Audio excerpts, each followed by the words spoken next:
Okay, picture this. Rosie the robot from the Jetsons.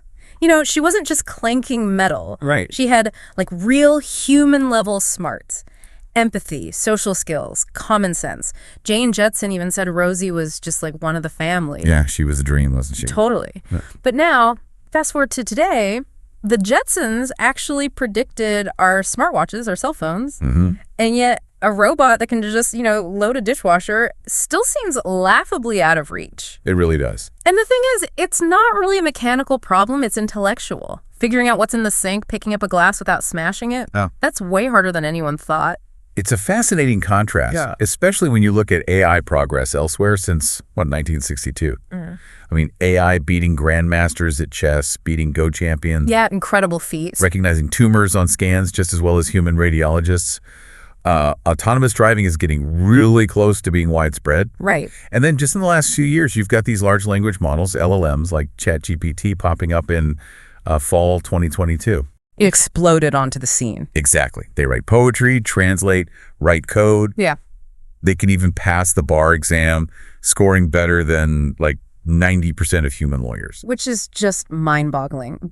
But it kind of brings us back to that big question, right? The one that keeps cropping up. Yeah. Are we finally there? Are we on the verge of that Rosie-level AI? Or is this, just another step like we saw with Minsky in the 60s or the expert systems guys in the 80s? Right. Always predicting it's just years away. And then progress stalls. So which is it this time? Well, that's exactly what we want to dig into today. Our mission here is to unpack the evolution of intelligence itself. We're drawing on this really interesting source that frames it all as 5 major evolutionary breakthroughs in biological brains. Okay, 5 breakthroughs. Yeah, we're going to walk through them, see how they shaped our intelligence, and crucially, how they stack up against what's happening in AI. Do they parallel? Are there big differences? The goal, really, is for you to come away with a much deeper sense of how our brains actually got here and what that means for building, artificial human-like intelligence. Okay, let's jump in. Breakthrough number 1, steering. We're talking way back, maybe 550 million years ago. Around then, yeah. It's this huge shift from basically brainless, radially symmetric things like coral polyps. Just sort of sitting there. Exactly. To bilaterally symmetric animals like tiny nematode worms that actually had brains and could move with purpose. It's a massive leap. So how did that even start, the whole brain thing? Well, people knew about nerves for ages, right? Yeah. Hippocrates called them stringy material controlling muscles and senses. But it took until the late 19th century, with better microscopes, to see neurons as separate cells, generating these little electrical spikes. Okay. Then Edgar Adrian made this huge discovery. He figured out it's not the shape or the size of the spike that carries the information. It's the frequency, like how often they fire. Exactly. The rate of firing. That's the code. Like turning a dimmer switch up or down. More frequent spikes mean a stronger signal. Clever. But then Adrian found something else, maybe even cooler. Adaptation. Neurons aren't static. They constantly adjust. What do you mean? So say a neuron fires 100 spikes when you first put a weight on your hand. Okay. A little later, it might only fire 80 spikes for the same weight. It's signaling the change relative to what it just experienced, not just the absolute weight. It cares about novelty, about difference. Wow. Okay. So it's constantly recalibrating based on the environment. Pretty much. And of course, later we figured out the chemical side too, neurotransmitters crossing synapses. Right. The gaps between neurons. And crucially, the evolution of inhibitory neurons. Those are the ones that say, don't do this. Ah, the stop signal. Yeah. So you can have do this, not that logic. Yeah. Like a coral polyp opening its mouth, one muscle contracts, the opposing one has to relax. Inhibitory neurons make that happen. And that simple logic gets repurposed for movement, for steering. Precisely. Early bilaterians, like nematodes, start steering towards good things, like food smells, and away from bad things, predators, heat, whatever. Our source calls this basic drive valence. Valence, the sort of subjective goodness or badness of something. You got it. It drives approach or avoidance. But then you hit a problem. What if you smell yummy food and dangerous copper at the same time? Uh-oh. Which way do you go? Exactly. You need to integrate those conflicting signals. And this very need, the need to combine different sensory inputs into one steering decision. That's probably what led to the first brain, kind of mega integration center. Because you can only go one direction at once. Right. And you know what's funny? This sounds a lot like the Roomba. The vacuum cleaner. Yeah. Rodney Brooks's Roomba from 2002. First really successful home robot. It's surprisingly similar to those early critters. How so? Simple sensors just knows if it bumps a wall or is near its charger. Simple brain, no map, no object recognition, bilateral symmetry forward and backward. And its strategy is just bounce around. Pretty much. Random movement, steer away from obstacles, steer towards the charger when the battery's low. It navigate a complex room without really understanding it, just following simple rules. Cheap, works, simple. That really drives home the point about early intelligence. And remember, the nematode choosing whether to cross the copper for food. That depends on its internal state, right? Is it hungry or full? Ah, yeah, the internal state changes the valence. Exactly. And the room does the same, ignores the charger when its battery's full. This links to affect valence plus arousal. That's the root of emotion, appearing way back then. So emotions started as a way to help steering. In a way, yeah. Persistent states like hunger or fear help you stick to a goal, even if sensory cues flicker in and out. It helps manage energy, too. Like nematodes binge eating after stress. That's an ancient energy management system. Wild. Okay, so steering, valence, affect. What else was happening back then? Associative learning? Think Pavlov's dogs. Salivating at the bell. Right, those conditional reflexes. They're involuntary associations. And this showed learning could be really ancient. Maybe not needing complex brains. Get this, a rat with its brain basically removed can still learn associations in its spinal cord. Seriously? Yeah, but jellyfish, anemones, radially symmetric ones, they can't seem to learn associations. So it looks like associative learning popped up alongside valence in those early bilaterians. Okay. And Pavlov also figured out that associations aren't fixed, right? They change. Crucial point. The continual learning problem. The world changes. So Pavlov identified acquisition, making associations stronger, extinction, weakening them, spontaneous recovery, and reacquisition. These let early brains adapt. But how did they know what to associate? If there are lots of things happening before a reward, which one gets the credit? The credit assignment problem. Ah, yes. So these early brains had some, let's say, crude yet clever tricks. Like what? Like eligibility traces. Basically, you only associate a cue if it happens right before the event, like within a second or so. Okay, tight timing. Yeah. Then there's overshadowing strong cues, just dominate weaker ones happening at the same time.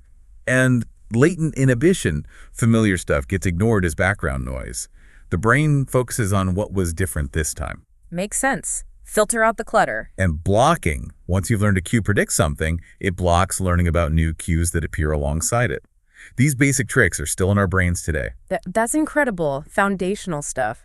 Okay, so that handles immediate cause and effect. But what about when actions and rewards are separated by a long time? Ah, now you're getting to breakthrough #2, reinforcing learning from future expectations. This is maybe 500 million years ago, moving from simple worms to fish-like vertebrates, new brain structures, and a whole new way of learning. The temporal credit assignment problem, right. You make a great move in chess, but you don't win for another 50 moves. How do you credit that early move? Minsky's early AI, Snark, failed at this. Exactly. It only reinforced recent stuff. The breakthrough came conceptually from Richard Sutton in 1984. His idea was temporal difference, or TD learning. Temporal difference. Okay, what's the core idea? Instead of waiting till the end, TD learning reinforces an action the moment your prediction of the future reward changes. Oh, so it's not the final reward, it's the change in expectation along the way. Precisely. That clever chess move at turn 10 makes you suddenly think, hey, my chances look way better now.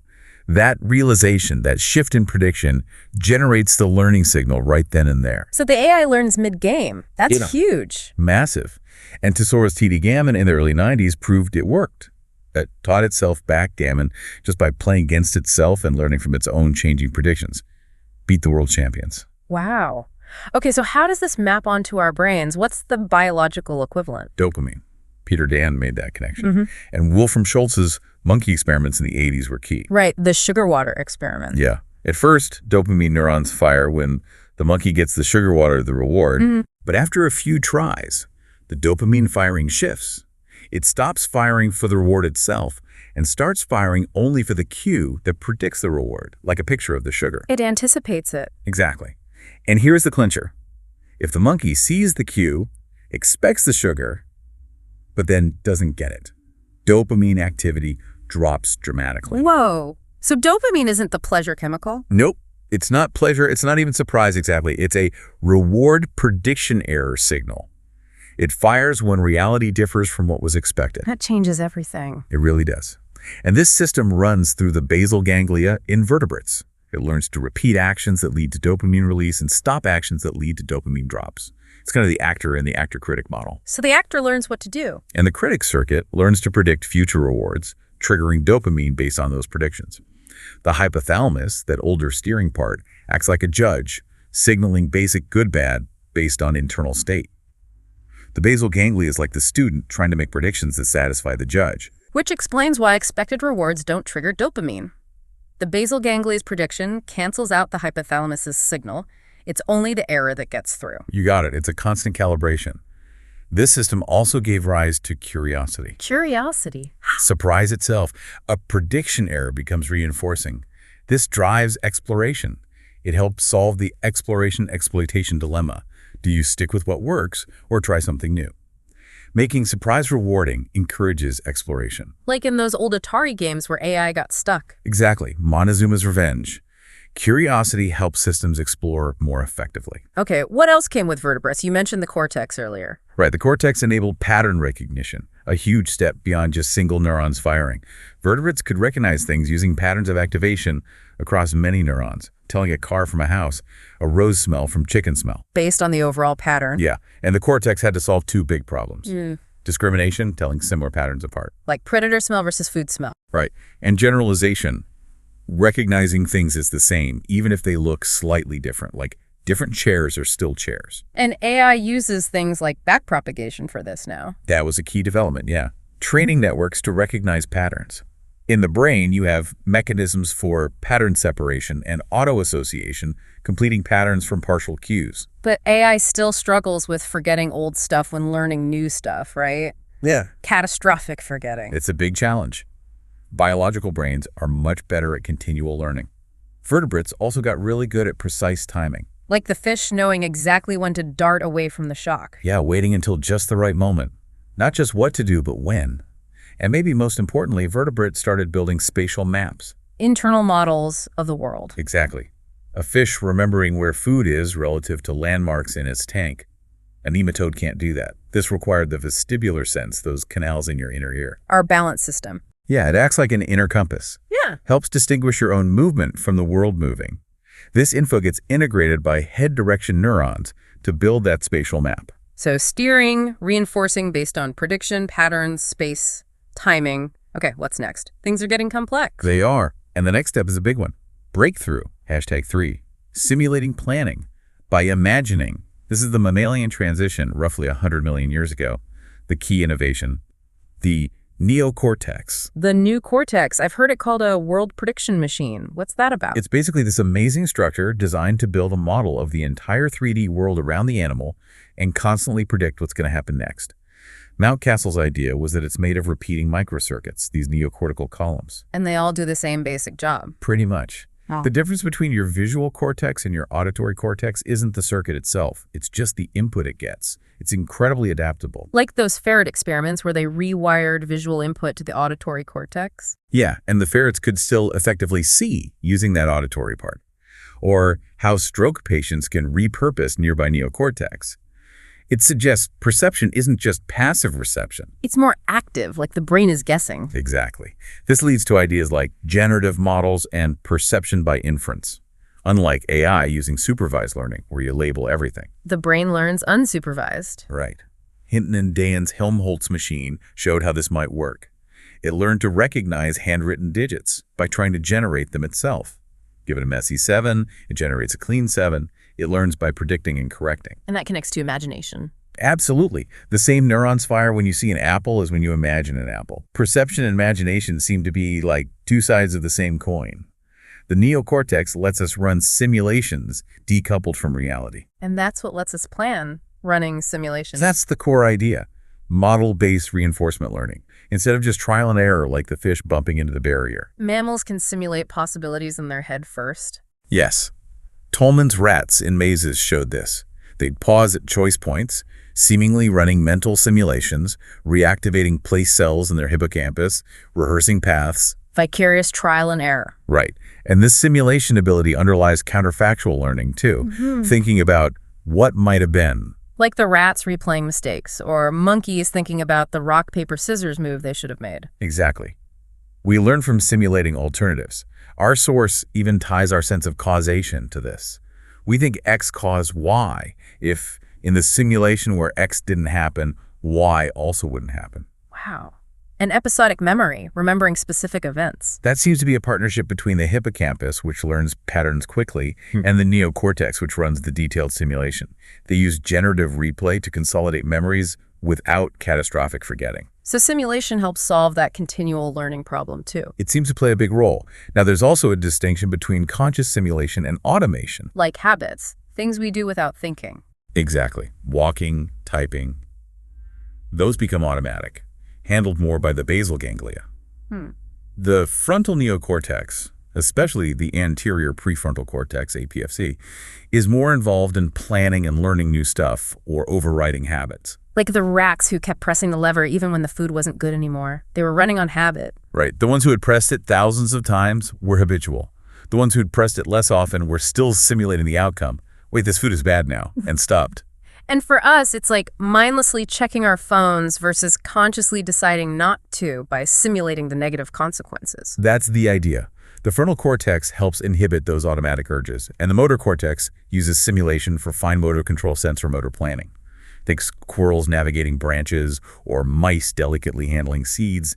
Reptiles don't really have that finesse. Okay, so the neocortex gives us simulation, planning, imagination. Where does intelligence go from there? It turns inward, towards understanding other simulators. Breakthrough, #4. Mentalizing, modeling other minds. This kicks in around 10-30 million years ago with the primates. Big brain expansion happening here. And this is linked to their social lives. Very strongly linked. Early mammals had basic social stuff, sure. But primates started living in much larger, more complex groups, mainly for protection. And that led to complex social hierarchies. Which created pressure to be socially smart, the Machiavellian intelligence hypothesis. Exactly. An arms race for political savvy, making allies, navigating status, maybe even deceiving rivals. You need to understand others to play that game. And we see evidence of this. Oh yeah. Chimps engaging in deception, like hiding food. Apes distinguishing between someone unable versus unwilling to help. Baboons reacting when social rules are broken. Monkeys strategically choosing high-status friends. They spend a lot of time, up to 20%, just socializing. All that politicking requires understanding what others are thinking, right? Which is theory of mind. Precisely. Tom. The ability to get inside someone else's head, to model their intentions, their knowledge, their beliefs. It's the key cognitive tool for navigating that complex social world. And this involves new brain areas. Yes, particularly the granular prefrontal cortex, GPFC, and the primate sensory cortex, PSC. These are new neocortical areas in primates, tightly connected and crucial for Tom. It's like building a model of your own mind, first your intentions, what you know, and then using that to simulate other minds. Like running a simulation of their simulation. Kind of, yeah. And damage to the GPFC causes major problems with this. People struggle with false belief tests, understanding someone can believe something that isn't true. They struggle with empathy, recognizing emotions, telling lies from jokes. It really messes up their social interactions. Hugely. And this ability to model minds also revolutionized learning, especially complex skills like tool use. Primate tool use is pretty impressive. Chimps fishing for termites using stones. And modifying tools, even making them. It's way beyond what most other animals do. And they learn this complex stuff, mostly by watching others. Observational learning. So how does theory of mind help with learning by watching? Our source points to 3 key ways. 1, Tom allows for active teaching. The teacher understands what the learner doesn't know and adjusts, like chimp mothers, slowing down nutcracking for their kids. Ah, okay, they get the learner's perspective. 2, Tom helps the learner stay motivated. Practicing nutcracking takes years with no immediate reward. Understanding the long-term goal helps them persist. Right, they grasp the intention. And 3, Tom helps filter irrelevant actions. The learner infers the teacher's goal and copies the necessary steps, ignoring accidental slips or unnecessary flourishes. Yeah. Chimps do this, unlike human children sometimes. Interesting. So they focus on the intent. Yeah. And there's a cool AI parallel here called inverse reinforcement learning. Andrew Ng trained AI helicopters. Instead of just blindly copying the expert pilot's stick movements, the AI tried to infer the pilot's intended trajectory, their goal, and then figured out the optimal way to achieve that. So it inferred the intent, Just like the chimps. Exactly. It's learning the underlying goal, not just mimicking actions. It's much more robust. That's clever. What else did mentalizing enable? Anticipating future needs, especially for fruit eaters, frugivores. Food isn't always available. You need a plan before you're hungry. Like remembering where the fruit patch is and heading there early. Yeah, or chimps grabbing straw to build a nest before it gets cold. Bonobos and orangutans selecting tools hours before they'll need them. It's not like simple hoarding in mice, which is more hard-coded. And the squirrel monkey experiment showed this really clearly. Right. They chose a small treat now so they could get needed water sooner or later on, even though they weren't thirsty yet. Right. Rats couldn't do that. It shows an ability to plan for a future state that's different from the current one. And the link to Tom is? Both involve modeling dissociated mental states. Your future self's thirst versus your current lack of thirst, or someone else's belief versus your own knowledge. It's the same general ability to model a mind state, different from the immediate reality. So social complexity and the challenge of finding fruit converge to drive the evolution of theory of mind. That seems to be the idea, setting the stage perfectly for the final, uniquely human breakthrough. Breakthrough, #5, speaking the human hive mind. We split from chimps maybe 7 million years ago, and our line evolved language. But here's the kicker. It wasn't about evolving a brand new language organ. Our source really stresses this human brains are basically scaled up primate brains. So areas like Broca's and Wernicke's, the classic language areas, they aren't unique to us. Nope. Chimps, bonobos, macaques have them with very similar connectivity. They emerged in early primates long before language. Okay, wait. If the brain structures aren't new and language isn't just a fancier version of ape calls, because our emotional calls, laughing, crying, those are ancient, reflexive, shared with apes. Controlled by the brainstem, amygdala. Yeah. Yeah. But language is learned, cultural, needs the neocortex. So why do we have it and chimps don't? If our brains are so similar, what's the missing piece? The missing piece seems to be a unique human, hardwired curriculum for learning language. Innate instincts apes don't have. Like what? Like proto-conversations. By 4 months, human babies take turns vocalizing with parents, matching pause lengths. Chimp babies don't do this. Turn taking, built in. Yeah. And by 9 months, joint attention. This isn't just following someone's gaze, it's actively checking. Are you looking at the same thing I'm looking at? Like pointing and looking back at the parent. Exactly. And being satisfied when the parent confirms they're sharing attention on the object, not just when they get the object. Only humans do this. More joint attention early on predicts bigger vocabularies later. And we also ask questions to find out what's in someone else's head. That's another unique human instinct. So language seems to have repurposed those older mentalizing areas in the neocortex, guided by this innate learning program. Broca's and Wernicke's get involved because of this program, not because they were designed for language. So it's the learning program that's key, not the hardware itself. That seems to be the argument. And the power unleashed by this is just staggering. Language lets us share this incredibly broad range of inner thoughts. Way beyond simple alarm calls. Absolutely. It allows us to create common myths, money, laws, nations, gods, things that exist only because we collectively agree they do.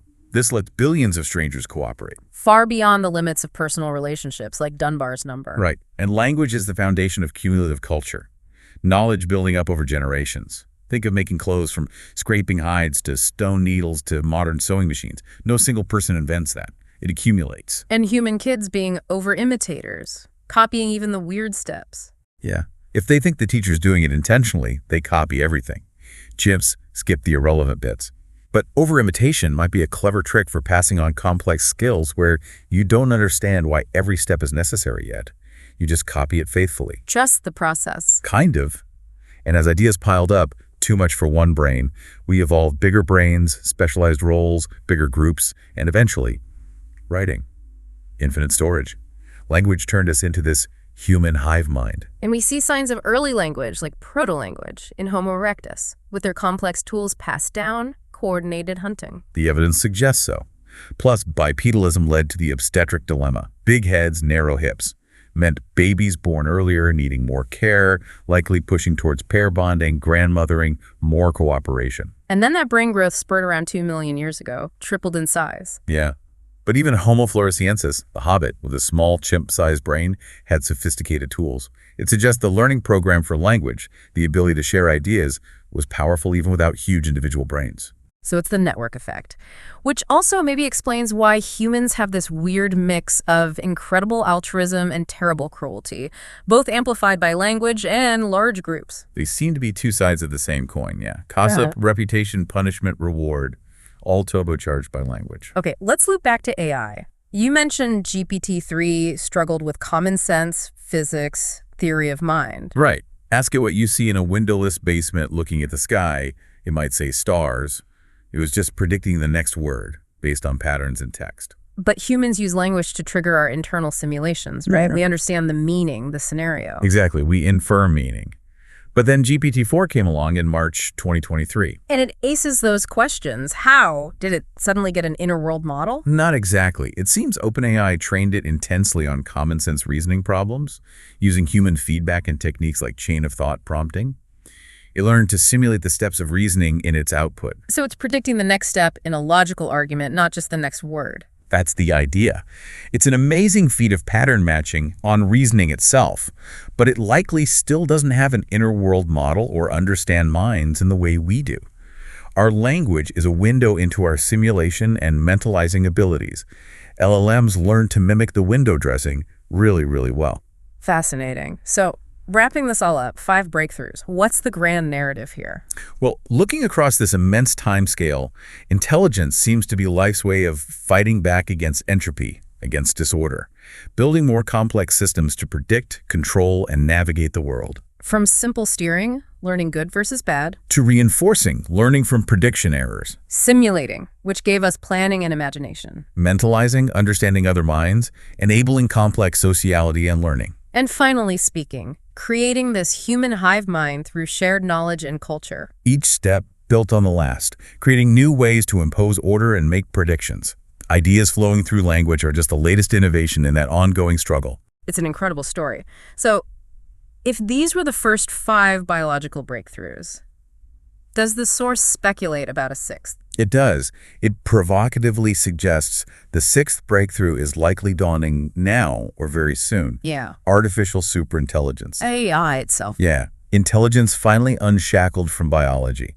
No more limits from slow neurons or needing calories or skull size. It can mean a vast expansion of cognitive capacity, maybe even blurring lines between individual minds, fundamentally changing evolution. Wow. It's a heavy thought to end on. It is. But the source also offers a kind of reassurance. Even that future intelligence, however alien it might seem, will likely retain echoes of its origins, built on the foundations laid down by these 5 biological breakthroughs. Our journey is part of its history. A history that continues for all of us.